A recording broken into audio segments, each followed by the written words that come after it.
1976 წელს ახალგაზრდა ამერიკელი ბიზნესმენი, რომელსაც ჰქონდა უზარმაზარი ეგო, ფიქრობდა, რომ წარმატებული ბიზნესმენი გახდებოდა, მაგრამ მორიგ ჯერზე წააწყდა ფინანსურ პრობლემებს. მას არ ჰქონდა რაღაც გამორჩეული მეწარმის უნარები, თუმცა უყურებდა ნავთობის ფასს და ხედავდა, რომ ის სულ უფრო და უფრო ზემოთ მიდის. ამიტომ რატომაც არა დრო იყო დაეარსებინა საკუთარი კომპანია.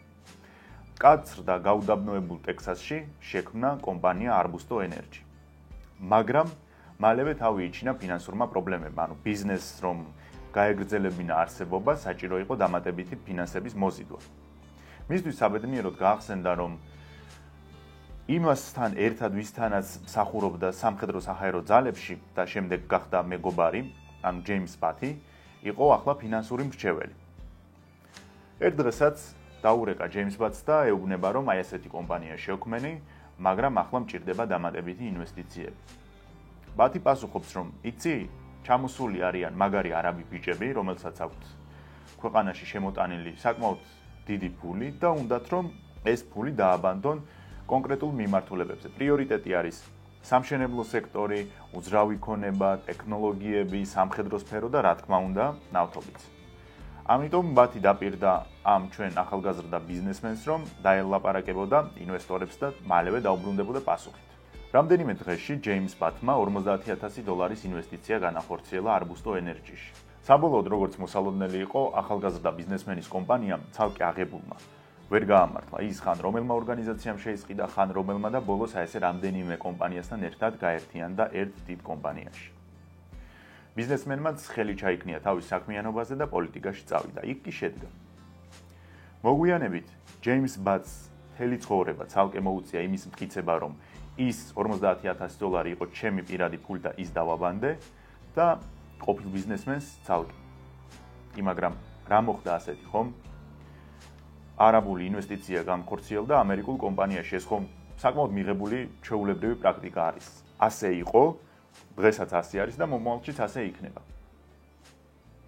საქმე იმაშია, რომ ჯეიმს ბათი უბრალოდ მდიდარი არაბების პირადი ფინანსური მრჩეველი არ იყო. ის იყო სალემ ბინ ლადენის პირადი ფინანსური წარმომადგენელი. სალემ ბინ ლადენი იყო ოსამა ბინ ლადენის ბიძაშვილი და იმ მომენტში ბინ ლადენების კლანის მეთაური.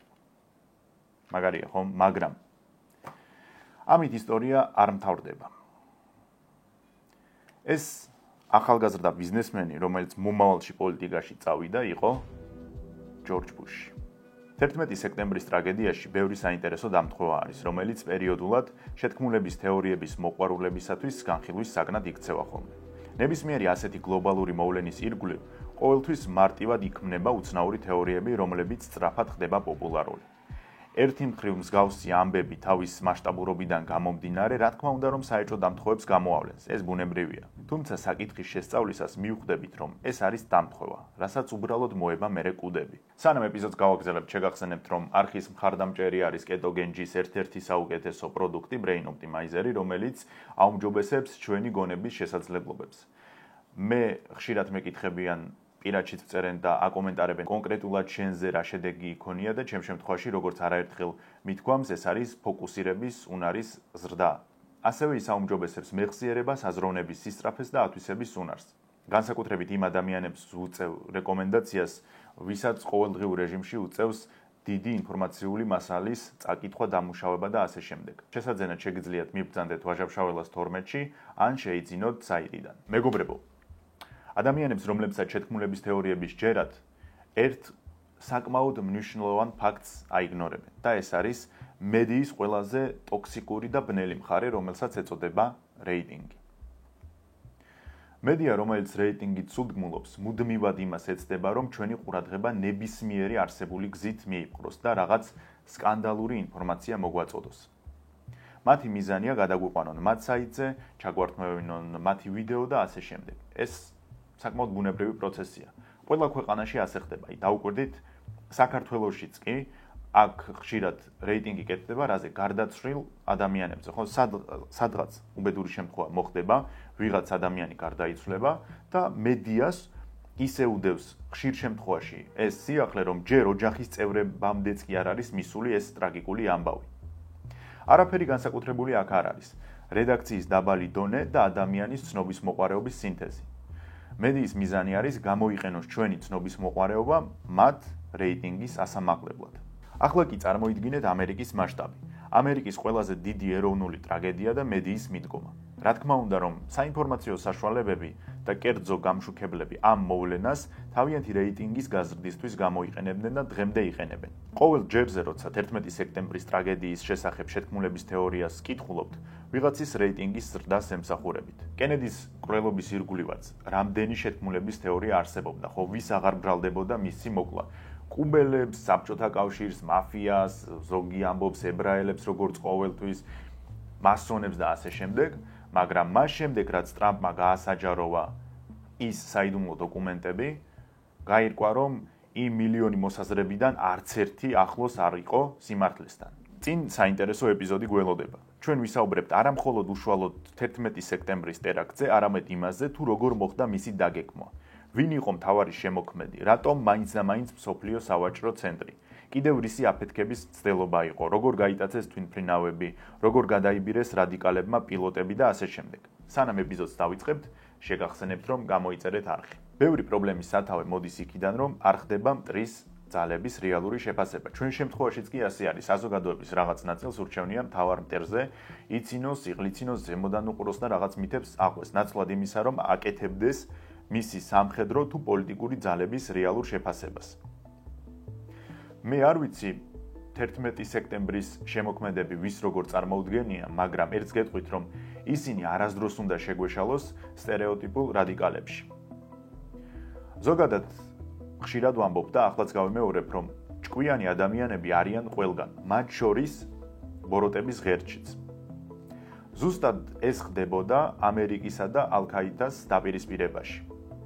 კი, ცივილურ სამყაროს ყოველთვის ექნება უზარმაზარი უპირატესობა სადაზვერო, სამხედრო თუ თანამედროვე ტექნოლოგიებში, მაგრამ თუ არ ხდება მოწინააღმდეგის სწორი შეფასება, ამ ყველაფერს აზრი ეკარგება და ვერანაირი თანამედროვე ტექნოლოგია ვეღარ გიშველის.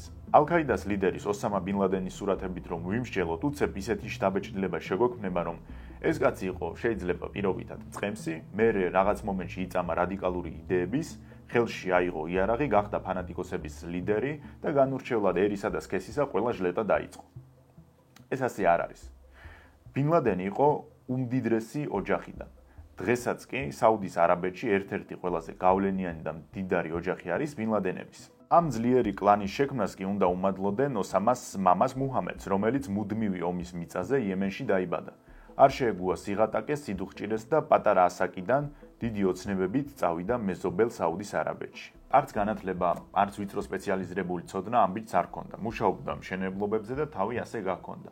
ერთადერთი, რასაც ნამდვილად ვერავინ ვერ დაუკარგავს, ეს იყო ფანატიკური შრომის მოყვარეობა და პასუხისმგებლობის მაღალი გრძნობა. მან ყველა გზა მოიჭრა იმისათვის, რომ იემენში იმ გაჭირვებაში არასდროს აღარ დაბრუნებულიყო. მიზანი იყო საუდის არაბეთში დაფუძნება. 30-იანებში საუდის არაბეთში დასავლურმა კომპანიებმა ნავთობის მოპოვება დაიწყეს. ქვეყანაში გაჩნდა დიდძალი ფული.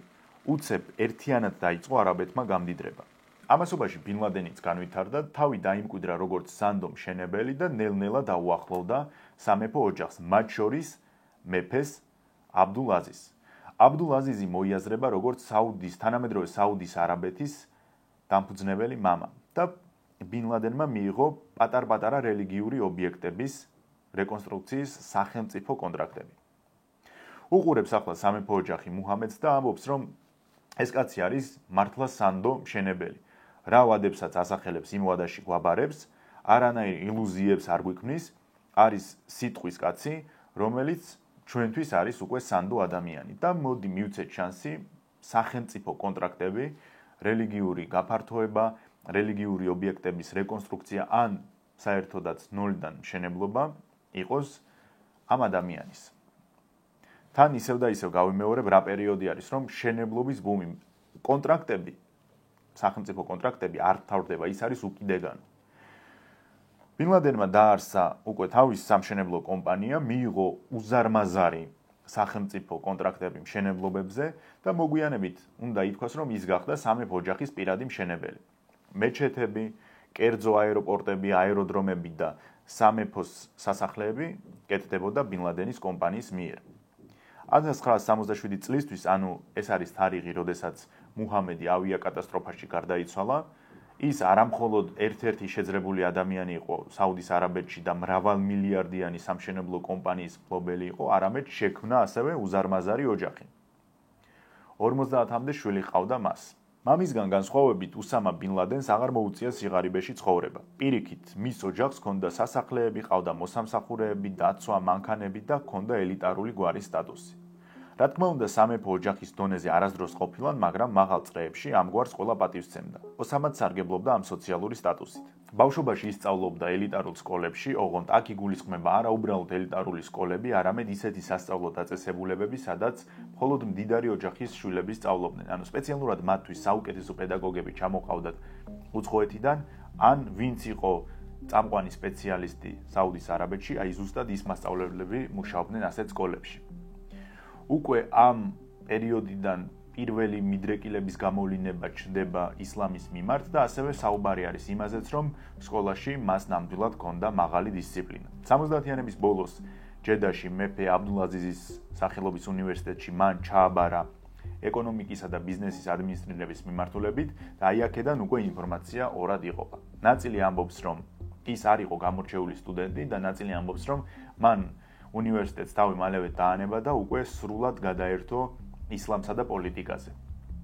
მოდით ვისაუბროთ იმაზე, აი რა უნდა მომხდარიყო ან მსოფლიოში, ან ადამიანის ცხოვრებაში, რომ ასეთი ახალგაზრდა, რომელსაც არასდროს არაფერი არ აკლდა და იზრდებოდა უმდიდრეს ოჯახში, გადაეშვა რადიკალიზმში. პირველი ყველაზე ასეთი ხელჩასაჭირი ფაქტორი არის ის, რომ მას მამა გარდაეცვალა ავიაკატასტროფაში, ოსამასთვის მუჰამედი იყო რაღაც უზარმაზარი ავტორიტეტი და როდესაც ის გარდაიცვალა, ვერავინ და ვერაფერმა ვერ შეავსო ეს დანაკარგი. სამაგიეროდ რელიგიურ პირებთან საუბარში თითქოს ეს ტკივილი რაღაცნაირად მიუნელდა. უნივერსიტეტში კი ერთ-ერთი ლექტორი, რომელთანაც ოსამა დაახლოვდა, ეს იყო აბდულა აზამი.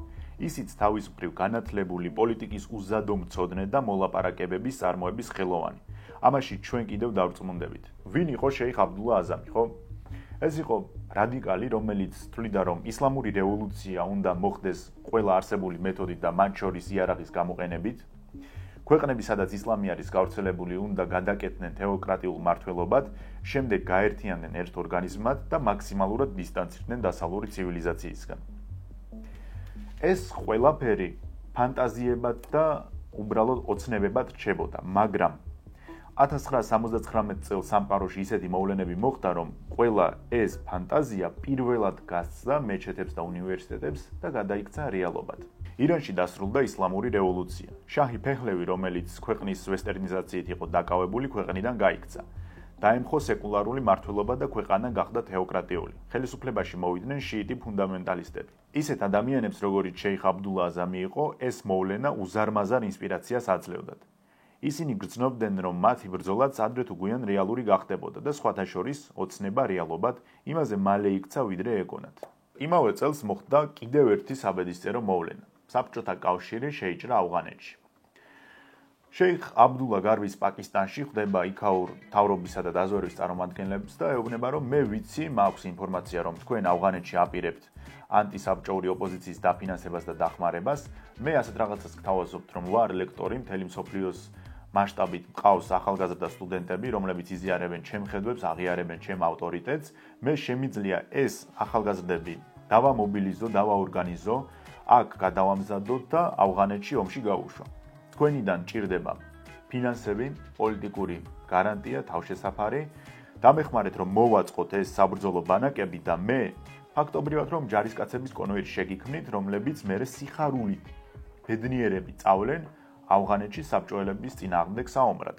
პაკისტანის მაშინდელი ლიდერი იყო მუჰამედ ზია ულ ჰაკი, რომელიც ქვეყნის მართვას სიკვდილამდე აპირებდა.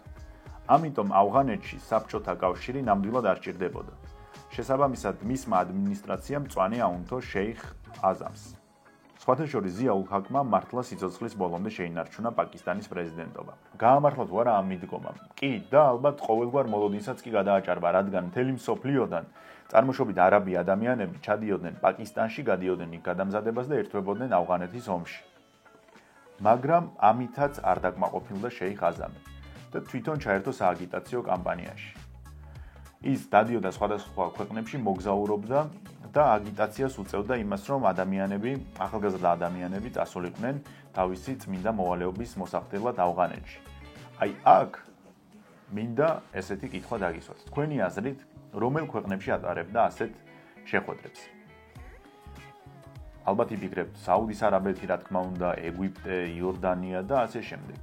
კი, მართლები იქნებით და ასევე ის ქადაგებდა ამერიკის შეერთებულ შტატებშიც. ბრუკლინში აქვს ერთ-ერთი ასეთი ქადაგება ჩატარებული, სადაც სხვათა შორის უამრავი ისლამისტის ყურადღებაც მიიპყრო. როცა რეიგანი გახდა ამერიკის პრეზიდენტი, მაშინ გაიზარდა ისლამისტების დაფინანსებაც, რადგან რონი მთელი არსებით ვერ იტანდა კომუნისტებს. 1991 წელს კი საერთოდ სამხრივი შეთანხმება დაიდო ამერიკას, საუდის არაბეთსა და პაკისტანს შორის, რომ ისინი დაეხმარებოდნენ ავღანურ ოპოზიციას. ამ ყველაფერს რატომ ყვები, ხო? იმიტომ რომ საბჭოთა კავშირის შესუსტების მიზნით ამერიკამ საკმაოდ დიდი წვლილი შეიტანა რადიკალი ისლამისტების გაძლიერებაში. შეიძლება იმ მომენტში ვერც ვერავინ წარმოიდგენდა, რომ გავაწლებით და ეს ყველაფერი მათ საწინააღმდეგოდ შემოbrunდება და კი ასეც იყო გარკვეული პერიოდი, ვერ იჯერებდნენ და ბოლომდე იყვნენ დარწმუნებულები ამ იდეაში, რომ ყველაფერი უსაფრთხოდ დასრულდებოდა და ამას თავის უკულ შედეგები არ ექნებოდა და აი ეპიზოდის განმავლობაში თქვენ არაერთხელ ნახავთ, რომ მკაცრ პოლიტიკას და პროპორციულ ზომებს ამ რადიკალების წინააღმდეგ ამერიკა თითქმის ბოლო მომენტამდე არ იღებდა, სანამ ტერორიზმი არ ჩავიდა ნიუ-იორკში. ზუსტად ამ ვითარებაში პაკისტანში გამოჩნდა აზამის იდეების მიმდევარი ახალგაზრდა ოსამა ბინ ლადენი და პირველ რიგში დაიწყო ფინანსურ ამბებში ჩართვა. მებრძოლების გადამზადება და დევნილების დახმარება. საკმაოდ დიდარი იყო მაშინ ბინ ლადენი. მამისგან მემკვიდრეობით დაახლოებით 300 მილიონი დოლარი ერგო და სხვადასხვა წყაროების ცნობით პასიური შემოსავლებიც ჰქონდა. აქ ისიც უნდა გავითვალისწინოთ, რომ აზამი რთულად კონტროლირებადი პერსონაა. ასევე მან რომ დაფინანსება უწყვეტად მიიღოს, უნდა დაემორჩილოს პაკისტანის დაზვერვას. ბინ ლადენს მსგავსი პრობლემები არ აქვს და სხვათა შორის გაგიკვირდებათ და რადიკალი არ იყო. ანუ აზამთან შედარებით არ იყო რადიკალი. ამიტომ საუდის არაბეთის დაზვერვამ აქცენტი ბინ ლადენზე გააკეთა. ბინ ლადენის სამწუხაროდ ბანაკში დაახლოებით 50,000-მდე ახალგაზრდა გადამზადდა, რომლებიც შემდეგ ხდებოდნენ რადიკალები და ფაქტობრივად მთელი მსოფლიოს მასშტაბით იბრძოდნენ. ერთ საინტერესო ფაქტს გეტყვით. აბუ ვალიდ ალ-ღამდი, რომელიც ერთ-ერთი იყო, რომელიც გადამზადდა ასეთ ბანაკებში, მომავალში საქართველოში აღმოჩნდება, პანკისის გავლით გადავა ჩეჩნეთში და იქაურ ბრძოლაში ჩაერთვება, სადაც იყო მცდელობა, რომ შექმნილიყო კავკასიის ხალიფატი. ალ-ღამდისთან ერთად იყო აბუ ჰაფს ალ-ურდუნი, აბუ ომარ ალ-საიფი და ასე შემდეგ, რომლებიც საქართველოს გავლით ხდებოდნენ ჩეჩნეთში. ახლა მივადექით ეპიზოდის ერთ-ერთ საკვანძო მომენტს, თუ როგორ შეიქმნა ალ-ქაიდა. ბინ ლადენის ავტორიტეტი სწრაფად იზრდებოდა. ის არ იყო კარგი საველე მეთაური, მაგრამ ის იყო გამორჩეული მენეჯერი, ორგანიზატორი და ლიდერი. ორ თვისებას მას ვერ დაუკარგავთ. პირველი არის სიმამაცე და ახლა ახსნი რას გულისხმობ. ერთ ეპიზოდში ბინ ლადენმა გადაწყვიტა, რომ თვითონ ჩართულიყო საბრძოლო მოქმედებებში, მაგრამ როგორც აღმოჩნდა, ამ მხრივ ის სრულად უნიჭო იყო. დაიჭრა ისეთ მომენტში, სადაც არ უნდა დაჭრილიყო. ანუ ისეთ შეცდომებს უშვებდა, რომ თვითონაც მიხვდა, რომ ხო, ნუ აი საბრძოლო პრაქტიკა ჩემი არ არის და უნდა ჩავეხსნა. მაგრამ ისევ და ისევ ზუსტად ამ საბრძოლო ეპიზოდებში მისის ჯარისკაცები დარწმუნდნენ, რომ ის არის ლიდერი, რომელსაც შეუძლია თავი გაწიროს დანარჩენებისთვისაც, რომელსაც შეუძლია იყოს უანგაროდ რაღაც იდეაზე შეყვარებული. ამიტომ ხო ეს დაინახეს თავისმა სამხედროებმა, შესაბამისად მისი ავტორიტეტი კიდევ უფრო გაიზარდა როგორც მამაცი ლიდერის. და მეორე, ის იყო უბრალო ადამიანი. ნუ ამ შემთხვევაში რას გულისხმობ? ეძინა ჩვეულებრივად სამხედროებთან ერთად, ეძინა ქვებზე, ეძინა თივაში, ეძინა რკინის ბეტონის იატაკზე და ასე შემდეგ. არასდროს არაფრით გამორჩეული არ იყო დანარჩენებისგან, მიუხედავად იმისა, რომ მის ჯიბეს უამრავი მილიონი ამყარებდა. ასეთი ტიპი იყო რა. ომი ბრძოლა მასში იყო, როგორც არ უნდა შევხედოთ, დაბადებული იყო ასეთი რაღაცეებისთვის. ყველაფრის პარალელურად კი აბდულა აზამის ავტორიტეტი შემცირდა. მებრძოლების ახალ ნაკადებს აღარ სურდათ აზამთან წასვლა, არამედ დაჟინებით ითხოვდნენ ბინ ლადენის ბანაკების გავლას. ამას ხედავდნენ უცხო ქვეყნის სპეცსამსახურები, განსაკუთრებით პაკისტანისა და საუდის არაბეთის და შესაბამისად დაფინანსების ბალანსიც ბინ ლადენის სასარგებლოდ დაირღვა, რამაც აზამთან კონფლიქტი გამოიწვია. არაბული წარმოშობის მებრძოლებს ჰქონდათ ერთი თავისებურება, რომ ისინი თავისი ნამდვილი სახელით არ იბრძოდნენ. ჩავიდოდნენ პირობითად პაკისტანში, მივიდოდნენ ბინ ლადენთან, ჩაეწერებოდნენ თავის რეალური სახელით, მაგრამ ამის შემდეგ უკვე ირქმევდნენ რაღაც თავის ფსევდონიმს. და ეს რა პერიოდია, ხომ, კარგად იცით, არ არსებობდა ტელეფონები, მესენჯერები, ვერავის ვერ დაურეკავ, ვერავის ვერ მოიკითხავ, რა შვები, ცოცხალი, არ არის ცოცხალი და ასე შემდეგ. ამიტომ ბინ ლადენმა ანუ კომუნიკაცია ხდებოდა ბინ ლადენით ან მისი გარშემოყოფების მიერ. თუ კი ვინმეს უნდოდა გაეგო თუ რა შრება მისი ახლობელი, საერთოდ ცოცხალია თუ არა, ჯერ ურეკავდნენ ამ ვიწრო ორგანიზატორების ჯგუფს, ასე რომ ვთქვათ. და ბინ ლადენმა დაიწყო თავისი ბანაკების აღრიცხვის გაკეთება. შეადგინა, ასე ვთქვათ, ბაზა. არაბულად ბაზა, ანუ ფუძე არის ქაიდა. და ასევე დაერქვა ორგანიზაციას ალ-ქაიდა, ხოლო პირობითად მოიაზრება, რომ ის შეიქმნა 1988 წელს. ერთი წლის შემდეგ შეიხ აზამის მანქანა აფეთქდა, ის ადგილზევე მოკვდა. აი ეს ინციდენტიც სინამდვილეში კარგად აჩვენებს ამ ადამიანების სახეს. კი აქვს რაღაც იდეები, რის გამოც იბრძვიან და ასე შემდეგ, მაგრამ როცა ფულზე და გავლენაზე და ძალაუფლებაზე არის საუბარი, იქ ეს წმინდა იდეები გადადის მეორე პლანზე. ნახეთ, არ არსებობს სინამდვილეში არანაირი ხელჩასაჭიდი მტკიცებულება, რომ მაინც და მაინც ალ-ქაიდამ ააფეთქა შეიხ აზამი და ასე მოიშორეს მთავარი კონკურენტი. არა.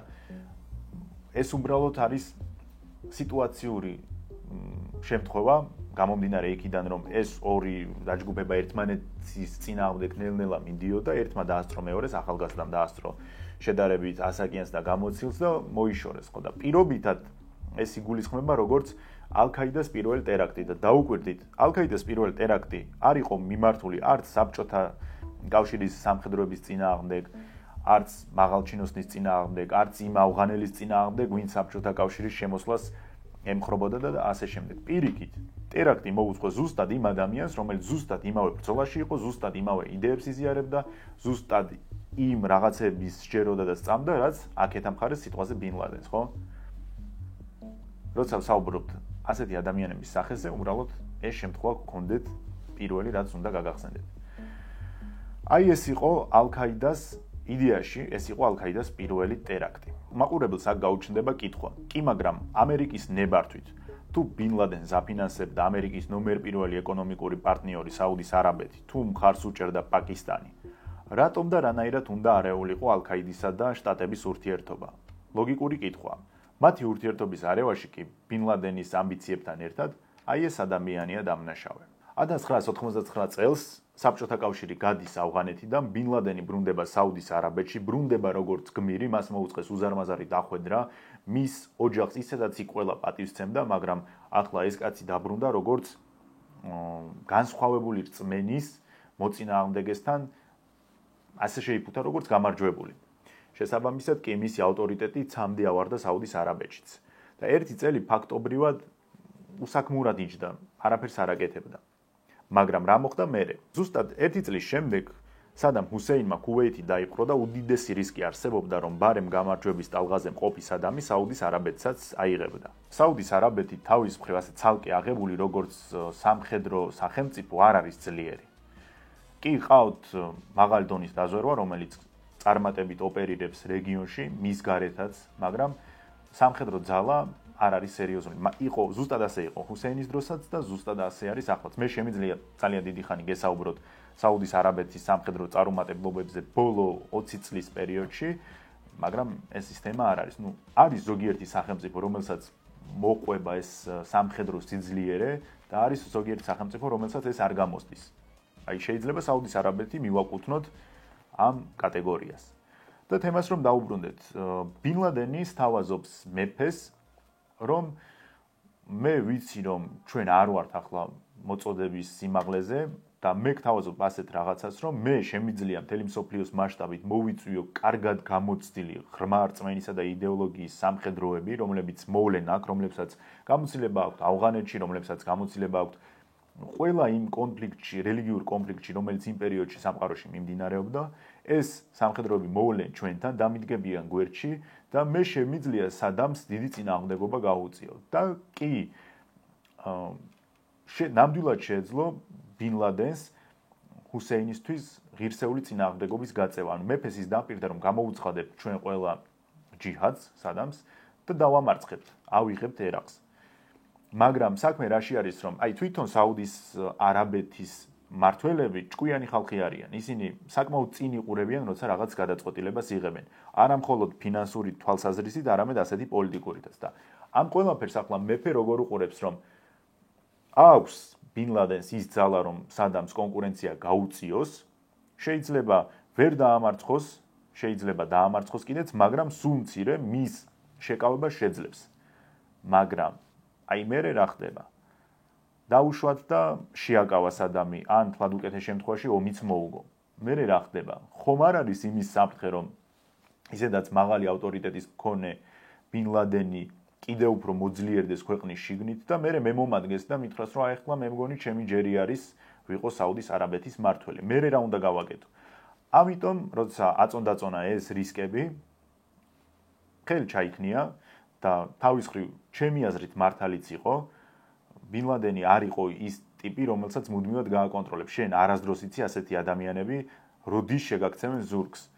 უთხრა რომ მადლობა ოსამა, მაგრამ არ ვარ დაინტერესებული შენი მომსახურებით. სანაცვლოდ დაუძახა მის ნომერ პირველ სანდო გამოცდილ პარტნიორს ამერიკის შეერთებულ შტატებს, რომლებიც რა თქმა უნდა რომ თავის ნომერ პირველ ეკონომიკურ პარტნიორს არ მიატოვებდნენ და მთელი ჯარი გადმოიყვანეს სადამის წინააღმდეგ საბრძოლველად. ამაზე კი ბინ ლადენს უმწვავესი რეაქცია ჰქონდა. ის პირდაპირ ამბობდა, რომ ამერიკელი სამხედროები და განსაკუთრებით კი ქალი სამხედროები არაბულ წმინდა მიწაზე არ უნდა მოსულიყვნენ. მექასა და მედინას საქმე იყო არაბების მოსაგვარებელი და არა ურწმუნოების. მეფეს კი მხდალს უწოდებდა. ასეთი განცხადებების გამო მას შიდა პატიმრობა მიესაჯა. ესეც მხოლოდ იმის გათვალისწინებით, თუ რა ავტორიტეტი ჰქონდა და როგორ პატივს სცემდნენ მის გვარს არაბეთში. რამდენიმე დღეში ბინ ლადენი სუდანში გაიქცა. სუდანში იმიტომ, რომ მეორე ქვეყანა იყო დედამიწაზე, სადაც ისლამური რევოლუცია მოხდა.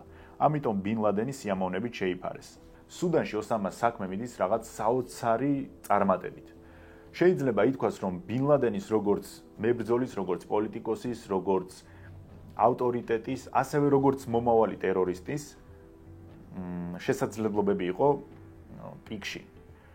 იმიტომ რომ მან მიიღო სახელმწიფო კონტრაქტები, გაყავდა გზები, აშენებდა სახელმწიფოსთვის სხვადასხვა შენობებს, პარალელურად ამ ყველაფრისა, როგორც თქვი, როგორც ტერორისტი, ის აგრძელებდა თავის საბრძოლო ბანაკების გაფართოებას. სუდანში ჩადიოდნენ ახლა ახალი ნაკადები და იქ გადიოდნენ გადამზადებას. ეს ყველაფერი მიმდინარეობდა, რა თქმა უნდა, ფარულად. დაზვერვამ კი იცოდა, საუდის არაბეთის დაზვერვამ ნამდვილად იცოდა ყოველ შემთხვევაში, რომ ასეთ რაღაცებს იქაც აკეთებდა. და სუდანზე ჰქონდა გარკვეული წნეხი, მაგრამ პირველ ეტაპზე ეს წნეხი არ იყო დიდი, იმიტომ რომ იქ არაბეთს თავის პრობლემები აქვს, იქ ერაყი, იქ ჰუსეინი და ასე შემდეგ. მაგრამ ინფორმაცია როგორც ასეთი, რომ ბინ ლადენი აგრძელებს თავის რაღაც გაურკვეველ საქმიანობას და რისთვის ამზადებს ამდენ ადამიანს, რა უნდა რომ გააკეთოს, აი ეს ყველაფერი მაინც ტრიალებდა კი. ალ-კაიდას ლიდერი საკითხს უყურებდა პრაგმატულად და არა ფანატიკურად, როგორც ეს ბევრს გონია. მას არ ჰქონდა რაღაც გლობალური მიზნები, დასავლური დღის წესრიგის დამხობა, ამერიკის დამარცხება და ასე შემდეგ. მისი გაცხადებული სურვილი იყო საუდის არაბეთის ხელმძღვანელობის ჩამოგდება და ამერიკელების განდევნა. უფრო სწორად ჯერ ამერიკელები იძულებული უნდა გაეხადა, რომ წასულიყვნენ არაბეთიდან და მერე არაბული ჯარი ვერ შეინარჩუნებდა მონარქის მმართველობას. იყო თუ არა ეს ფანტაზიები? მოდი ასე ვთქვათ. ბინ ლადენს და ზოგადად მსოფლიოს ჰქონდა ასეთი პრეცედენტი, როცა ამერიკისა და ისრაელის სამხედროებმა და ასევე გაერო სამშვიდობო მისიამ დატოვა ქვეყანა და შემდეგ ამ ქვეყნის ძალაუფლება შერჩათ რელიგიურ ფანატიკოსებს და რადიკალებს. ეს ქვეყანა იყო ლიბანი. როცა ირანმა შიიტური რევოლუციის ექსპორტი დაიწყო, ლიბანში ჰეზბოლამ ტერაქტების მთელი რიგი სერია წამოიწყო და საკმაოდ დიდი ზიანიც მიაყენეს მოწინააღმდეგეებს. 1993 წელს ამერიკელი სამხედროების საცხოვრებელი ააფეთქეს, რასაც 200-ზე მეტი ამერიკელი ჯარისკაცის სიცოცხლე ემსხვერპლა, შემდეგ ააფეთქეს ფრანგული ბაზა და საერთაშორისო ძალებმა ლიბანი დატოვეს. ჰეზბოლა კი ქვეყნის მთავარი პოლიტიკური ძალა გახდა. სხვათა შორის მე ვიმოგზაურე ლიბანში და ვისაც არ გინახავთ ეს ვიდეო, შეგიძლიათ ნახოთ აი აქ. ჰეზბოლას ტერაქტების შთაგონებულმა ბინ ლადენმა გადაწყვიტა, რომ ამერიკელების წინააღმდეგ ბრძოლის ერთადერთი ეფექტიანი გზა იყო ტერაქტების მოწყობა. ჩანაფიქრი მდგომარეობდა შემდეგში, რომ ამერიკელებს იმდენჯერ უნდა მოუწყოს ტერაქტი, იმდენჯერ უნდა დააზიანოს, იმდენჯერ დააზარალოს, რომ აი ერთ დღესაც თქვან, რომ აღარ გვინდა ეს თქვენი საუდის არაბეთი, ჩვენ მივდივართ, ამ კაცმა გაგვაწამა და აღარ გვიღირს რა, ამ ფასით დავიცვათ ჩვენ ეს რეგიონი. ამასობაში საერთაშორისო ზეწოლა და წნეხი არის სუდანზე, რომ ბინ ლადენი გააზეონ ქვეყნიდან, იმიტომ რომ მისი საქმიანობა უკვე პირდაპირ ეჯახება საუდის არაბეთის ინტერესებს, საუდის არაბეთი ეუბნება, რომ ჩვენ შევწყვეტ თქვენ დაფინანსებას, ჩვენ მივმართავთ ისეთ ნაბიჯებს, რაც იქნება თქვენ საპირისპიროდ, ამიტომ ხო აირჩიეთ რა, ან დაიტოვეთ და შეიფარეთ ეს კაცი, ან გაუშვით ქვეყნიდან. სრდილობიანად თხოვეს, რომ დასულიყო ოსამა და ის ავღანეთში წავიდა, სადაც გაერთიანდა ალ-ზავაჰირისთან. ვინ არის ალ-ზავაჰირი? ბინ ლადენი და ზავაჰირი ერთმანეთს წლების წინ იცნობდნენ უკვე, იმიტომ რომ ახალგაზრდა ზავაჰირი გადამზადება გაიარა ავღანეთში ბინ ლადენის ბანაკებში. ამიტომ ერთმანეთისადმი უკვე საკმაოდ დიდი ნდობა ჰქონდათ. ორი სიტყვით უნდა დავახასიათოთ აიმან ალ-ზავაჰირი. მეგობრებო, ისევ და ისევ, ზავაჰირიც იყო ზეგანათლებული ადამიანი. არა მხოლოდ ვიწრო სპეციალობის და ცნობისთვის ის იყო ქირურგი, არამედ უბრალოდ ზოგადი განათლებაც მაღალ დონეზე ჰქონდა. ზოგადად ისე ჯიჰადისტებში ზავაჰირი ყველაზე თუ არა ერთ-ერთ ყველაზე განათლებულ ადამიანად ითვლებოდა. ხო და ამ ორმა 1998 წელს გამოსცა ფატვა ჯვაროსნების, ანუ ამ შემთხვევაში ამერიკის წინააღმდეგ. ასევე ჩატარდა პრესკონფერენცია, სადაც დაანონსდა ებრაელებისა და ჯვაროსნების წინააღმდეგ ჯიჰადის ისლამური მსოფლიო ფრონტის შექმნის შესახებ. ამ ორგანიზაციაში გაერთიანდა თვითონ ალ-ქაიდაც და ასევე ის პატარ-პატარა დაჯგუფებები მთელი მსოფლიოს მასშტაბით, რომლებიც ალ-ქაიდასთან იყო დაახლოებული. ორგანიზაციის მმართველად დაინიშნა ბინ ლადენი, ხოლო მოადგილად ზავაჰირი. მაგრამ საქმე იმაშია, რომ სერიოზულად არავინ უყურებს. გააკეთეს ხო რაღაც ორგანიზაცია, მოიწვიეს რაღაც პრესკონფერენცია, მაგრამ აი ვის რა უნდა დააკლონ, რა სადღაც ავღანეთის მთებში გამქვაბულებში არიან დამალულები, ამათ არ აქვთ არაფერი განსაკუთრებული რესურსი, ეს ხო საერთოდ ბინ ლადენი არის მდიდარი ოჯახის შვილი, ითამაშებს ამ როლს, მერე მობეზრდება, ისევ სახლში დაბრუნდება და მოკლედ არ არის ისეთი ძალა, რომელზეც ღირს ყურადღების დახარჯვა. ამ დროს ზავაჰირი მიმართვებში ამერიკელებს ეუბნება, რომ ჩვენ მოგიწყობთ თქვენ ტერაქტებს, ჩვენ გავწდებით ახლო აღმოსავლეთს და ისეთ წერტილებში დაგარტყავთ, სადაც ვერც კი წარმოიდგენდით, რომ შეიძლება აქ ჩვენი ხელი ყოფილიყო. და ასეც მოხდა. მაგალითად, ამერიკის საელჩოები ააფეთქეს კენიასა და ტანზანიაში, რასაც 200-ზე მეტი ადამიანის სიცოცხლე შეეწირა, მათ შორის ამერიკის მოქალაქეების. ეს იყო უკვე პირველი ისეთი შემთხვევა, როცა დაზვერვამ შეიმჩნია ეს ადამიანები. ამერიკის დაზვერვამ წარადგინა ანგარიში და პრეზიდენტ ბილ კლინტონს მოახსენეს, რომ ეს უსამა ბინ ლადენი წარმოადგენს საშიშროებას და მოდი გავანეიტრალოთ. კლინტონი დაინტერესდა ოპერაციით და დეტალები მოითხოვა. დელტას ერთ-ერთმა მეთაურმა მაიორმა პიტერ ბლეიბერმა გეგმა წარადგინა. მძიმე სატრანსპორტო თვითმფრინავით სპეცრაზმი გადავიდოდა ავღანეთში, ისინი ღამით დასხდებოდნენ, მათ ჰქონდათ სადაზვერვო მონაცემები და ინფორმაცია იმ მარშრუტების შესახებ, რომელსაც ბინ ლადენი იყენებდა, როდესაც თავის სახლიდან გადიოდა და მიდიოდა სამწვრთნელო ბანაკებში, მოუწყობდნენ ჩასაფრებას, მოკლავდნენ ან დაიჭერდნენ ბინ ლადენს და უკან ამერიკაში დაბრუნდებოდნენ. მაგრამ კლინტონმა ვერ გარისკა, ხო? ვერ გარისკა, იმიტომ რომ პოლიტიკურად იყო საშიშროება იმის, რომ სპეცოპერაცია არ წასულიყო გეგმით, გაუთვალისწინებელი შემთხვევები მომხდარიყო, ეს იქნებოდა უზარმაზარი პოლიტიკური სკანდალი. ამიტომ ასეთი რაღაც მოიფიქრეს, რომ მოდი არ გვინდა ასეთი სპეცოპერაცია, უბრალოდ ტომოჰავკებით დავბომბოთ ის წერტილები, სადაც ვიცით, რომ ალ-ქაიდას აქვს რაღაც თავის ბაზები. შედეგად ვერც ერთმა რაკეტამ სამიზნეს ვერ მიაღწია, რადგან იმ პერიოდში ამერიკას ავღანეთი მივიწყებული ჰქონდა. პრიორიტეტი ერაყი იყო და აქტუალურ ინფორმაციას ბაზებისა და სამწვრთნელო ბანაკების შესახებ არ ფლობდნენ. აქ ერთი კურიოზული მომენტი მოხდა. ამერიკამ მიმართა ავღანეთს, რომ ბინ ლადენი მათთვის გადაეცათ, მაგრამ ავღანელებმა უთხრეს, რომ თუ ეს კაცი მართლა დამნაშავეა, მოდით ჩვენი სასამართლო, ანუ შარიათის სასამართლო გაიმართოს. ჩვენ შევისწავლით ყველა დოკუმენტს, რაც არსებობს, ყველა მოწმის ჩვენებას და კი თუ ნამდვილად ამ ადამიანის ბრალეულობა გამოიკვეთება იმ ტერაქტებში, რაზეც თქვენ საუბრობთ, მაშინ რა უნდა ხო ამ კაცს ჩვენს მიწაზე გავაგდებთ ჩვენ თვითონ. გაიმართლა შარიათის სასამართლო ავღანეთში და გაგიკვირდებათ და ბინ ლადენი უდანაშაულოდ ცნეს. კლინტონმაც ხელი ჩაიქნია ცალკე იქ თალიბებზე, ცალკე იქ ალ-ქაიდაზე, ცალკე ბინ ლადენზე, მაშინ სულ სხვა მოვლენები მიმდინარეობდა მსოფლიოში, მათ შორის ევროპაში კოსოვო იყო, იქ იუგოსლავიის დაშლა იყო, იქ ჰუსეინი არისვენებს და ასე შემდეგ და ხო დაანებეს თავი რა ავღანეთსაც და ბინ ლადენსაც. ამიტომ იმ ადამიანებისთვის, ვინც ამბობს, რომ ამერიკა მიზეზს ეძებდა, რომ ავღანეთში შეჭრილიყო, ამერიკას მიზეზი სულ ქონდა, რომ ავღანეთში შეჭრილიყო. მით უმეტეს ამ ყველაფრიდან გამომდინარე, მაგრამ უბრალოდ პრიორიტეტი საერთოდ არ იყო ავღანეთი. ეს ყველაფერი ეწყინა მათ შორის ბინ ლადენს, იმიტომ რომ ვერა და ვერ მიიქცია სათანადო ყურადღება ამერიკის და ვერა და ვერ ტრანსფორმირდა მათთვის სერიოზულ საფრთხედ.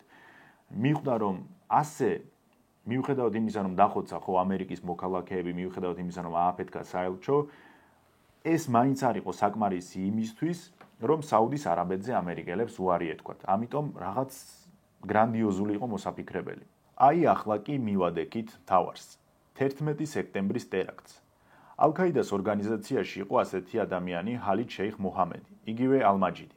ერთ-ერთი წამყვანი პირი იყო და ისევ გთხოვთ, ისევ დაუკვირდეთ მის განათლებას. დაიბადა ქუვეითში შეძლებულ ოჯახში, სკოლაში საოცრად კარგი მოსწავლე იყო, იმდენად კარგად სწავლობდა, რომ მერე თავის სურვილით სწავლა გააგრძელა შეერთებულ შტატებში, ჩრდილოეთ კაროლინას ტექნიკურ უნივერსიტეტში მანქანათმშენებლობის მშენებლობის ფაკულტეტზე. და იქაც გამორჩეული აკადემიური მოსწრება ჰქონდა. ამ ალ-მაჯიდს ყავს ბიძაშვილი იუსუფ რამზი, აი რამზიზე მე არ ვამბობ, რომ განათლებული ადამიანი იყო, ის იყო გიჟი, შეურაცხადი, თავზე ხელაღებული, სუპერ რადიკალი. შეიძლება ყველაზე რადიკალი იყო, ვიზეც დღეს ვსაუბრობთ, აი ეს რამზი. და რამზი როგორი ტიპი იყო, ანუ გამოცხადებული ჰქონდა თავის თავში, რომ ვერ იტანს ამერიკას, ძულს ამერიკას და აი მისი ცხოვრების ბრძოლა არის ამერიკასთან ომი. და რა გააკეთა ამ კაცმა, ხო? 1993 წელს მან სცადა მსოფლიო სავაჭრო ცენტრის იგივე ამ ტყუპების აფეთქება და ააფეთქა კიდეც. აი ეს ამბავი საზოგადოების საკმაოდ ფართო ნაწილმა არ იცის, რომ თურმე ტყუპების აფეთქების მცდელობა 2001 წლამდე 1993 წელს იყო. როგორ ააფეთქა, ხო? დატვირთული ჰქონდა სატვირთო მანქანა, ის დააყენა ჩრდილოეთ კოშკის ქვედა საპარკინგეს სივრცეში, ანუ მიწის ქვედა საპარკინგეს სივრცეში, თვითონ გავიდა, დატოვა შენობა და ეს მანქანა, მოხდა ასაფეთქებელი ნივთიერების დეტონაცია. მაგრამ შენობა არ ჩამოიშალა. აფეთქდა ის სართული, მოყვა ამას ნგრევა, ორი სართული ჩამოიშალა, სქემაც იქნება და კარგად ნახავთ. ჩამოიშალა რამდენიმე სართული, თუმცა ხო, შენობა ისევ მყარად დარჩა ფეხზე, როგორც იდგა. გეგმა რა იყო, იცით რომ ააფეთქებდა ამ შენობას, მიწისქვეშა პარკინგს, შენობა ჩამოიშლებოდა და დაეცემოდა მეორე კოშკს. მაგრამ როგორც გითხარით, მსგავსი არაფერი არ მოხდა. მაშინ 6 ადამიანი დაიღუპა და 1000-ზე მეტი დაშავდა. რამსი კი ფილიპინებზე გაიქცა. ფილიპინებზე გადავიდა და იქაც არ წყვეტს ამ რაღაც სიგიჟე იდეების სუმცირე მოფიქრებას. ასეთი რაღაც მოიფიქრა, რომ ფილიპინებზე ჩადის რომის პაპი, პავლე მეორე და უნდა მისი მოკლა. ეს არ გამოვიდა. მეორე იდეა, რაზეც უნდა რომ გაეკეთებინა, ეს იყო გაეტაცებინა რამდენიმე ამერიკული ავიალაინერი სამოქალაქო დანიშნულების და ჰაერში აეფეთქებინა. არც ეს არ გამოვიდა. სპეცსამსახურებმა გაიგეს ეს ზრახვები, დაიჭირეს და ამერიკელებს გაუგზავნეს. სამაგიეროდ ჰალიდ შეიხ მუჰამედი, ანუ იგივე ალ-მაჯიდი შეპყრობილი გახდა ამ ავიატერაქტებით. თან რა არის, რომ ამას აქვს სპეციალიზირებული ცოდნა, ამან იცის როგორ მივიდეს ისეთ აფეთქებამდე, რომ გამოიწვიოს შენობის ნგრევა. და ეუბნება ბინ ლადენს, რომ ფიქრობ ასეთ გეგმებზე, აი ნახე, ჩემმა ბიძაშვილმა სცადა, მაგრამ არ გამოვიდა, თუმცა მე შემიძლია ეს გავაკეთო. უბრალოდ მინდა ამინთო მწვანე, მინდა მითხრა, რომ კი, შეუდექი ამის დაგეგმვას, მაგრამ უსმენს ბინ ლადენი ამ კაცს და ფიქრობს, რომ ეს შეუძლებელია. კი, ეს ჭკვიანი კაცია, უდავოდ კარგი ორგანიზატორია, მაგრამ რასაც ამბობს, რაღაც ზღაპარი გონია. ამიტომ უარი უთხრა. პირველ ეტაპზე უარი უთხრა. თან აქ რა არის კიდევ, რომ 11 სექტემბრამდე 2000 წელს ალ-ქაიდამ ამერიკელებს კიდევ ერთი ტერაქტი მოუწყო თვითმკვლელი ტერორისტების გამოყენებით. აქ ბინ ლადენს გათვლა ჰქონდა, რომ აი ამ ტერაქტით უკვე უნდა მიიზიდოს ამერიკელების სათანადო ყურადღება. რა მოხდა? ხო, ამერიკელების სამხედრო გემთან მივიდა კატერი, რომელიც დატვირთული იყო ასაფეთქებლით და ბორტზე ხალხიც იმყოფებოდა და აფეთქდა. დაიღუპა 17 ამერიკელის სამხედრო, გემსაც საკმაოდ დიდი ზიანი მიადგა, ამერიკის მხრიდან ისევ არ იყო შესაბამისი რეაგირება და პროპორციული ზომები. ბინ ლადენმა ისევ ვერ მიიქცია ის ყურადღება, რასაც საჭიროებდა. ამიტომ მოუხმო ალმაჯიდს და უთხრა, რომ დაიწყე შენი გეგმის რეალობაში მოყვანა. ახლა ნახეთ, იწყებენ ამ ოპერაციის დაგეგმვას და რა არის ნომერ პირველი ამოცანა. მოიძიონ ისეთი ადამიანები მათ მიმდევრებს შორის, რომლებიც იქნებიან იმ ქვეყნების მოქალაქეები, რომლებსაც არ დასჭირდებათ ვიზა საზღვრის კვეთის დროს ამერიკაში, არ მიიქცევენ განსაკუთრებულ ყურადღებას, არანაირი ეჭვი მათში არ იქნება და არ შეექმნებათ საზღვრის კვეთისას კონკრეტული პრობლემები. უპირატესობა ჩაითვლება ის, თუ არჩეულ კანდიდატებს თან ექნებათ საფრენი გამოცდილება, მაგრამ თუ არ არის, თვალს ხუჭავენ, იმიტომ რომ იქ ადგილზე, ანუ ამერიკაში გადაამზადებენ. ანუ თავარი არის საზღვარი გადაიკვეთოს უპრობლემოდ. იწყებენ ასეთი კანდიდატების შერჩევას. სხვათა შორის თავიდან ფიქრობდნენ 10 თვითმფრინავის გადაცებას და სხვადასხვა ობიექტებზე დაჯახებას, მათ შორის მოიაზრებოდა მსოფლიო სავაჭრო ცენტრი, FBI, CIA, კაპიტოლიუმი, პენტაგონი და ატომური ელექტროსადგური, მაგრამ მალევე გაიაზრეს, რომ ამდენ თვითმკვლელს ასეთ მოკლე ვადაში ვერ მოიზიდავდნენ. ოპერაცია გულისხმობდა შემდეგ სქემას. სულ აირჩეოდა 4 პილოტი და ამ 4 პილოტს მიემაგრებოდა 4 ხუთკაციანი ჯგუფი, რომლებიც უზრუნველყოფდნენ უსაფრთხოებას ბორცზე. ანუ თუ გადაცების შემდეგ გზავრები დაიწყებდნენ პროტესტს, ამ 4 ადამიანის მიზანი იქნებოდა ის, რომ ყველა სახის პროტესტი ჩაეხშოთ. ალმაჯიდმა პოტენციური პილოტების ჯგუფი აარჩია გერმანული ჰამბურგის ალ-ქაიდას ფილიალში. ყველა ახალგაზრდა იყო, ყველამ სრულყოფილად იცოდა ინგლისური, არანაირ კრიმინალურ საქმიანობასთან კავშირი არ ჰქონდათ. ჰამბურგის ალ-ქაიდას ფილიალში ისინი უკვე წლებია გაწევრიანებულები იყვნენ. ანუ ჩათვალეთ, რომ ეს ხალხი თავის ქცევებით, განათლებით, რუტინით, ცხოვრების დონით უკვე ჩვეულებრივი ევროპელები იყვნენ. ჰამბურგის ალ-ქაიდას ფილიალის პილოტების ლიდერი იყო ეგვიპტელი მოჰამედ ატა. გუნდში იყვნენ მარვან ალ-შეჰი, ჰანი ჰანჯური და ზიად ჯარაჰი. ჰანი ჰანჯური რეალური პილოტი იყო. ჯერ კიდევ 1996 წელს ამერიკაში ის გადიოდა ფრენის კურსებს. ამ კურსების გავლის შემდეგ საუდის არაბეთში ცდილობდა მოხვედრილიყო რომელიმე სამოქალაქო კომპანიაში და ემუშავა პილოტად, მაგრამ მისი უნარები არ შეფასდა მაღალ დონეზე, შესაბამისად დაიწონეს. 99 წელს კი კომერციული თვითმფრინავის პროფესიონალი პილოტი გახდა. ეს ახალგაზრდები თავისი ცხოვრების პრობლემებიდან გამომდინარე, ყოფითი პრობლემები იქნება, წარუმატებლობა პირად ცხოვრებაში და ასე შემდეგ, ჯერ მეჩეთში ეძებდნენ სამართალს. შემდეგ იქ საჭირო ხალხმა საჭირო ინფორმაცია ჩააწვეთა და საჭირო რელსებზე დააყენეს, ანუ გადაიბირეს. ერთ დღესაც ეუბნებიან, რომ იცით, ბინ ლადენს უნდა თქვენთან პირადად შეხვედრა. ესენი აღფრთოვადნენ, ბინ ლადენი იყო ეს მათი ცხოვრების მთავარი ავტორიტეტი და რა თქმა უნდა, რომ დათანხმდნენ. გადაიყვანეს ეს ხალხი ავღანეთში, შეახვედრეს ოსამას და ოსამა იქ შეხვედრაზე ეუბნება, რომ აი ასეთი გეგმა არსებობს, თქვენ ხართ რჩეული ხალხი, თქვენ შეგიძლიათ ამ ყველაფრის გაკეთება და რას ფიქრობთ? დათანხმდებით თუ არ დათანხმდებით? რაზეც ახალგაზრდებმა სიხარულით, ბედნიერებით და სიამაყით უპასუხეს, რომ კი, აუცილებლად ჩვენ თანახმოვართ საქმეში ვართ. დაახლოებით წელიწად ნახევრით ადრე დაიწყეს ამ ხალხის ამერიკაში გადასროლა. და როგორ მოხდა, ჯერ გერმანიაში თქვეს, რომ პასპორტები დაკარგეს, დაუმზადეს და მისცეს სახლები, შესაბამისად ავღანეთში მოგზაურობის ისტორიაც მიიმალა. გადავიდნენ ამერიკაში, ყოველგვარი პრობლემების გარეშე, როგორც ეს იყო ჩაფიქრებული ალმაჯიდის მიერ და დასახლდნენ სხვადასხვა ქალაქებში, დაუყოვნებლივ დაიწყეს საფრენ სკოლებში თავის განცხადებების დაგზავნა, რომ დაეწყოთ უკვე პრაქტიკები. მოჰამედ ატამ, მარვინ ალ-შეჰიმ და ზიად ჯარაჰმა ფლორიდაში მიიღეს საპილოტო ცოდნა. თითოს ეს კურსი $40,000 დაუჭდა. მათ ჯერ მსუბუქწრავიანი თვითმფრინავების მართვა ისწავლეს და მერე გადავიდნენ უკვე დიდ სატრანსპორტო აპარატებზე.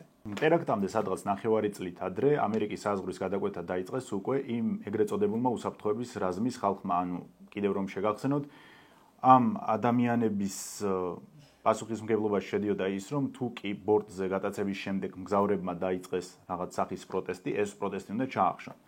მაგრამ აქ მოხდა ერთი საინტერესო ამბავი.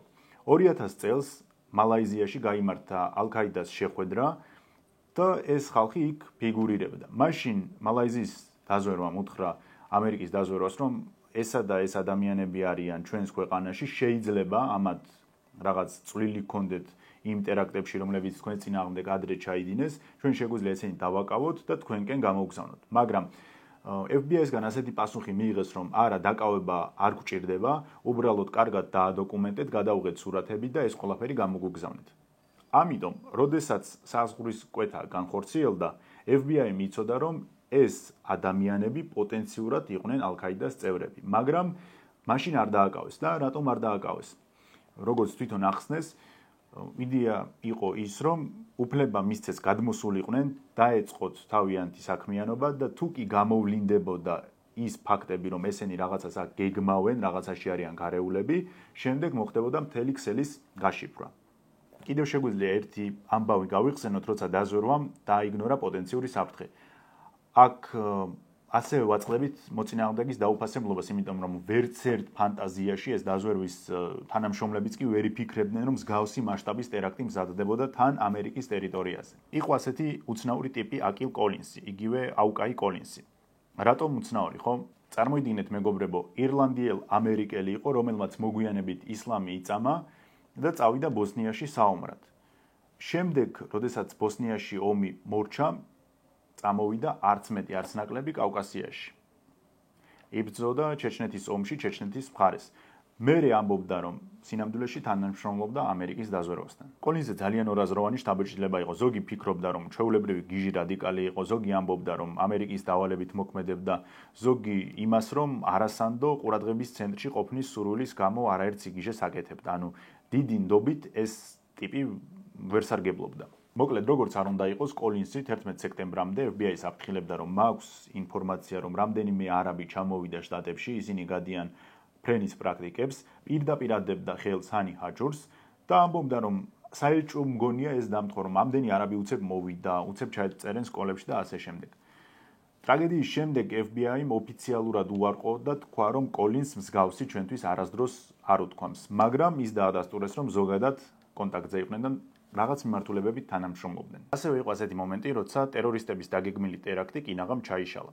უკვე ამერიკაში ყოფნის დროს ზიად ჯარახს გაუჩნდა ეჭვები, რომ მიღირს საერთოდ ამ ყველაფრის გაკეთება, მიღირს, რომ ჩემი თავი მსხვერპლად შევწირო ამ იდეებს.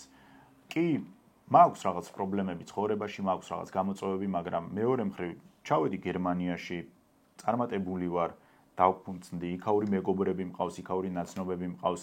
ასეა თუ ისეა, შემდგარი ადამიანი ვარ. ეს ეჭვები იმდენად სიღრმისეული აღმოჩნდა, რომ საერთოდ ხელი ჩაიქნია და ამერიკიდან ისევ გერმანიაში გაფრინდა. მაგრამ იქ მაინც უკვე საჭირო ხალხმა ისევ და ისევ სწორ რელსებზე დააყენეს, შეაცვლევინეს აზრები და უკან ამერიკაში დაბრუნდა. მაგრამ ალმაჯიდი ახლა ამას როგორ უყურებს, რომ კი, ამას შეუძლია საქმის გაკეთება, თუმცა ასეთი ტერაქტი დავგეგმეთ და ღირს გარისკვად, ამიტომ დაიწყო ალტერნატივის ძიება, ვინ შეიძლება ჩაანაცვლებდეს ზიადს თუ კი მსგავსი ეჭვები ისევ განმეორდებოდა. დამზღვევი ადამიანი მალევე იპოვეს.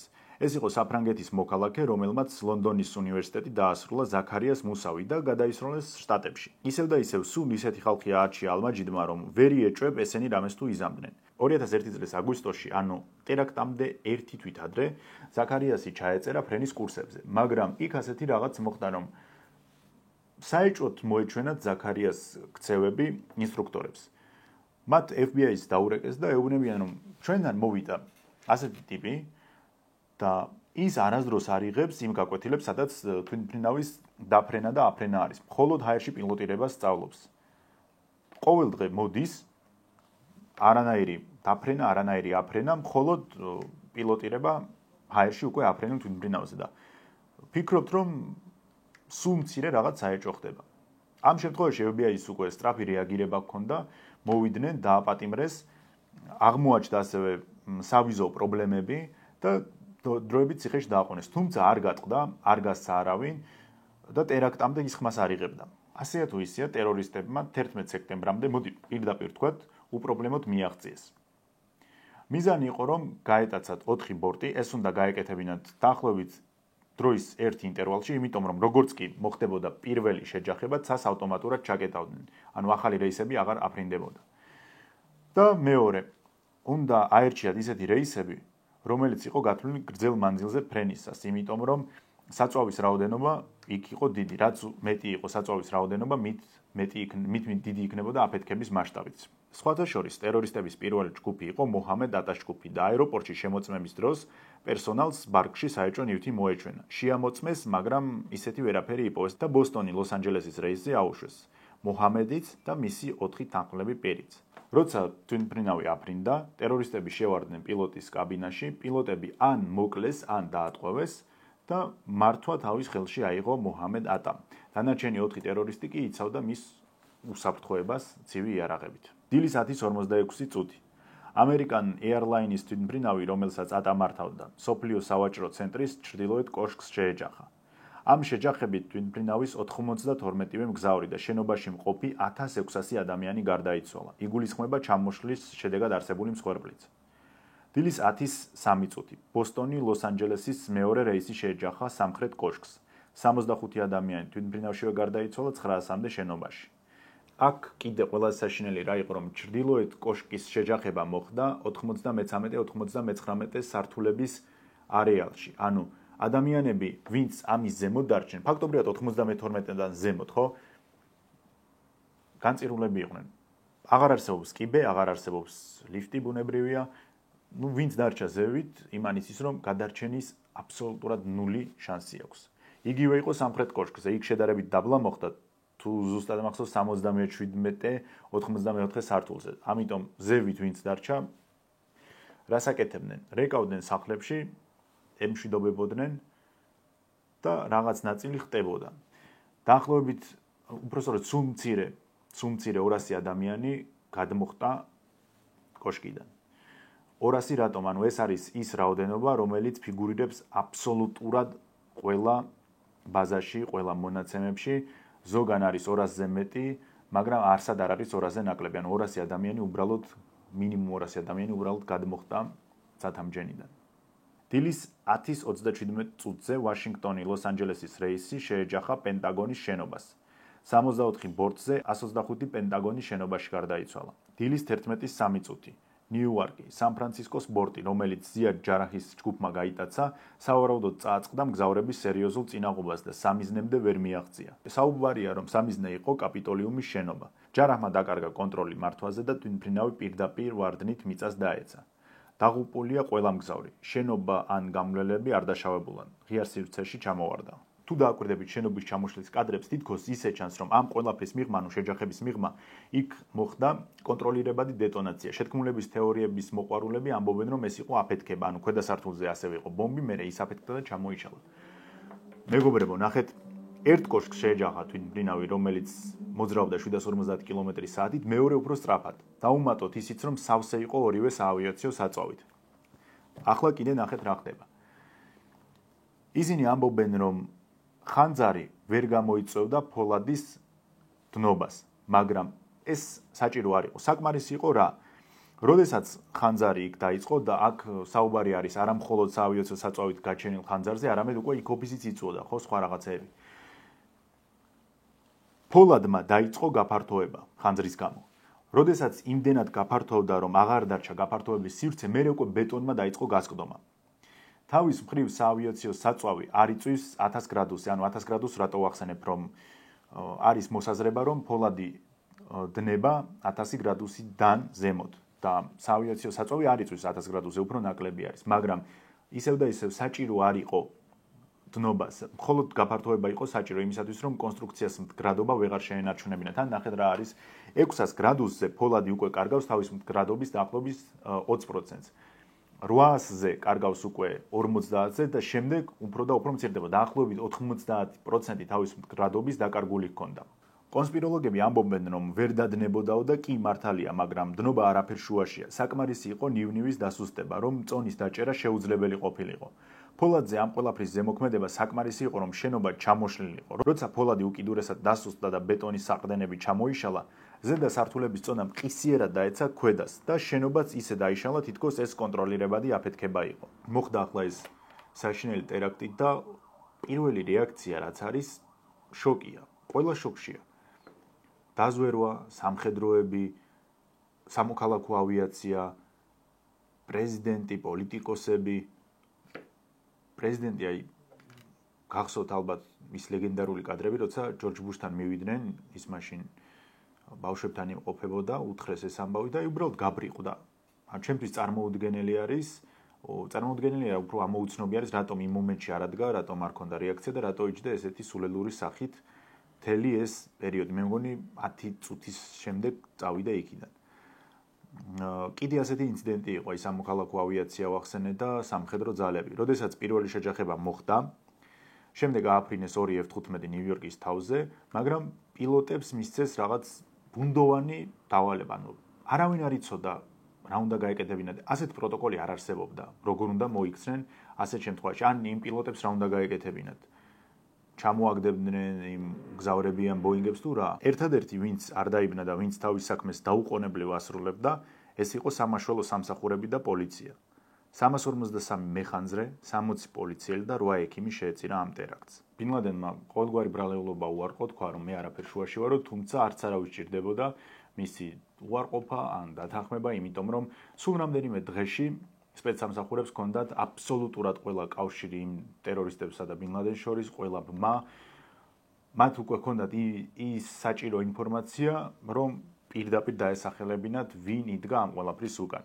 როგორც უკვე გითხარით, იმ პერიოდში ამერიკის ნომერ პირველი გამოწვევა იყო სადამ ჰუსეინი და ერაყი, რომელიც არ წყვეტდა ახლო აღმოსავლეთის ქანაობას. ჯორჯ ბუშმა ტერაქტის შემდეგ განაცხადა, რომ ამერიკა გაანადგურებდა ყველას, ვისაც 9/11-თან და ალ-ქაიდას დაფინანსებასთან კავშირი ჰქონდა.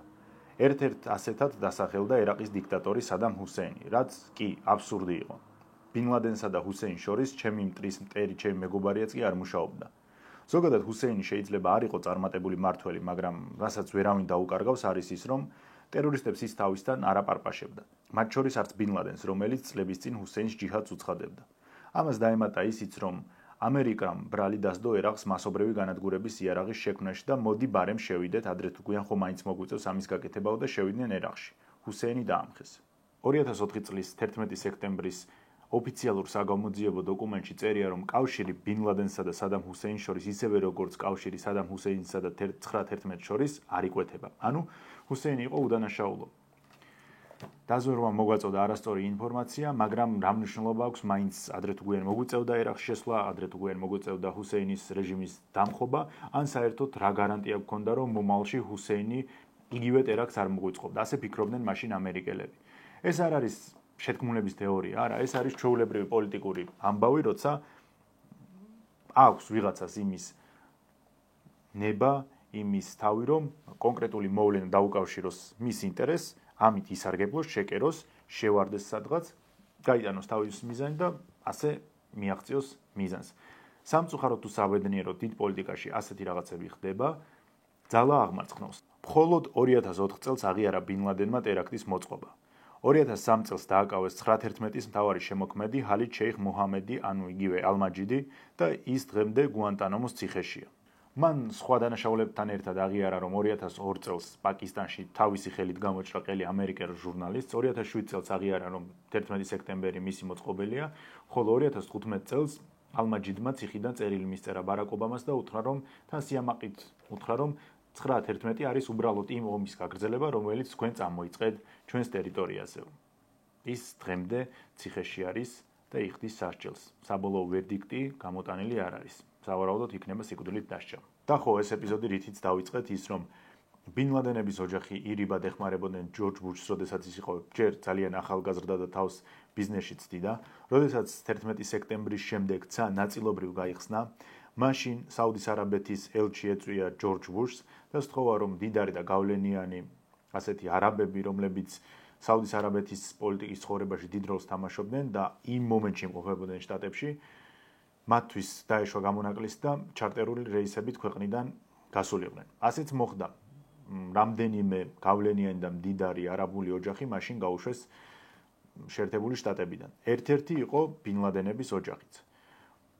ბევრი კითხვა გაჩნდა, რატომ გაუშვეს ბინ ლადენების ოჯახი, იმიტომ რომ ისინი შეიძლება ყოფილიყვნენ მნიშვნელოვანი ინფორმაციის მატარებლები, მაგრამ იმავე გამოძიებაში წერია, რომ პოლიციამ ისინი დაკითხა, არანაირი კვალი არ გამოიკვეთა იმისა, რომ ბინ ლადენ ოსამასთან ისინი კავშირზე იყვნენ.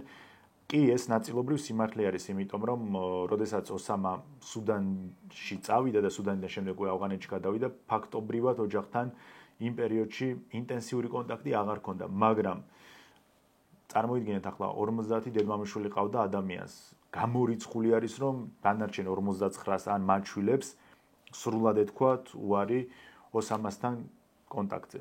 თითქმის შეუძლებელია ეს, ხო? ან ჩემთვის პირადად წარმოუდგენელი არის რომ ვიღაცასთან არ ყოფილიყო გარკვეულ დონეზე კომუნიკაციაში, ხო? ამიტომ ეს საკითხი ცოტა ბუნდოვანი არის, კი, მაგრამ ისინი, ვინც ამერიკაში იმყოფებოდნენ, კი, იმათთან შეიძლება ნამდვილად არანაირი კავშირი აღარ ქონდა. მთლიანობაში 11 სექტემბრის ტერაქტს 3000-მდე ადამიანის სიცოცხლე ემსხვერპლა. ამერიკის და ზოგადად კაცობრიობის ისტორიაში ეს ყველაზე დიდი ტერაქტია. მსოფლიო სავაჭრო ცენტრთან ახლოს მდებარე ერთი შენობაც ჩამოიშალა და ამაზეც არის ხოლმე რაღაც თეორიები, თუმცა სინამდვილეში არაფერი განსაკუთრებული. ამავე შენობის კონსტრუქციის თავისებურებიდან გამომდინარე მოხდა ნგრევა, როცა მას დიდი მასის ნაწილები დაეცა. მე არ უყურებ შეთქმულების თეორიებს რაღაც რადიკალურად. ვფიქრობ, რომ ყველა თეორიას უნდა გავეცნოთ, გადავხედოთ, წავიკითხოთ. წინ რა უდგას იმას, რომ რაღაც სხვა პერსპექტივიდან დავინახოთ, არც არაფერი. უბრალოდ გახსოვდეთ, რომ ყოველთვის ძალიან ხელი ზღვარი გადის წაკითხვასა და დაჯერებას შორის. თან ხშირ შემთხვევაში როგორ არის, რომ როცა ადამიანი დაინტერესებული არის იმით, რომ გაეცნოს ასეთ შეთქმულების თეორიებს, ის გაუცნობიერებლად უკვე მზად არის არა მხოლოდ იმისთვის, რომ გაეცნოს, არამედ უფრო იმისთვის, რომ დაიჯეროს კიდეც. მედიის რეიტინგის ბნელ მხარესთან ერთად ასევე გახსოვდეთ, რომ ვისაც ეს კონსპირაციები ბრალდება, მასონებს, ილუმინატებს, ებრაელებს, ჩრდილოვან ძალებს, სულ რომ საერთოდ არანაირი კავშირი არ ქონდეთ რაიმე მოვლენასთან, არა მხოლოდ 9/11-თან ზოგადად ვამბობ, ეს ისევ და ისევ მათ პიარს ემსახურება, მათი მითიური ძალის განდიდებას. ამიტომ ნუ აღმოჩნდებით ასეთი ძალების გაუცნობიერებელი პროპაგანდის ქვეშ. 9/11 დაგეგმილი იყო უჭკვიანესი ადამიანების მიერ და კი, ასეთი ხალხი ბოროტების ღერჩიც მოიძებნება. ცხოვრებაც ასე არის მოწყობილი, ხო? ვიღაც თავის გამორჩეულ გონებრივ და ინტელექტუალურ უნარებს მოახმარს ან კეთილსაქმეს, ან ბოროტსაქმეს. სულ მცირე იმადზე ჭკვიანი მაინც იყვნენ, ვისაც შეთქმულების თეორიები ასე ბრმად შეერა და გაუცნობიერებლად ხდება საერთოდ მესამე ძალის პროპაგანდის გამტარებელი. 9/11-ის შემდეგ შეიცვალა სამყაროს უსაფრთხოება, იმდენად რომ ამას უკვე ჩვენც კი ვგრძნობთ. გამგზავრებისას როცა სკანერში გავდივართ, ის რომ აეროპორტის კონტროლზე სითხეს ვერ გავიტანთ, წყალს მაგალითად, ის რომ ბასრი ნივთების ტარება იკრძალება, ის რომ ზოგჯერ ფეხსაცმლის გახდა გვიწევს უსაფრთხოების შემოწმებისას და ასე შემდეგ. ასევე ახლა პილოტების კაბინა ბევრად დაცულია. ხშირ შემთხვევაში განსაკუთრებით კი ამერიკაში ეს არის ბრონირებული ტყვია-გაუმტარი სივრცე, რომელიც შიგნიდან იკეტება და მგზავრი ვეღარ შეაღწევს ძველებურად. ეს ყველაფერი სხვადასხვა პერიოდში და მათ შორის 11 სექტემბრის შემდეგ შეცვალეს. ამ ეპიზოდის იდეა მხოლოდ 11 სექტემბრის ტერაქტისა და შეთქმულების თეორიების კრიტიკული თვალით დანახვა არ არის.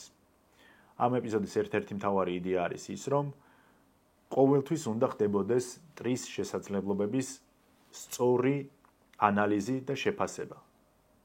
ის რაც შეიძლება დაემართოს ამერიკას, რაც შეიძლება დაემართოს ისრაელს, რაც შეიძლება დაემართოს რუსეთს, მით უმეტეს რომ დაემართება ჩვენნაირ პატარა და სუსტ ქვეყნებს. ამიტომ ხომ ტენდენციურ ხუმრობებზე აყოლა და რაღაცეებზე სიცილი შეიძლება რა თქმა უნდა, თუმცა ესეც კი გარკვეული დოზით და საზღვრებში უნდა ხდებოდეს. ასეთი გამოვიდა დღევანდელი ეპიზოდი. თქვენ დაწერეთ კომენტარებში, რას ფიქრობთ 11 სექტემბერზე, რას ფიქრობთ ზოგადად ტერაქტებზე. მე კი დროებით დაგემშვიდობებით.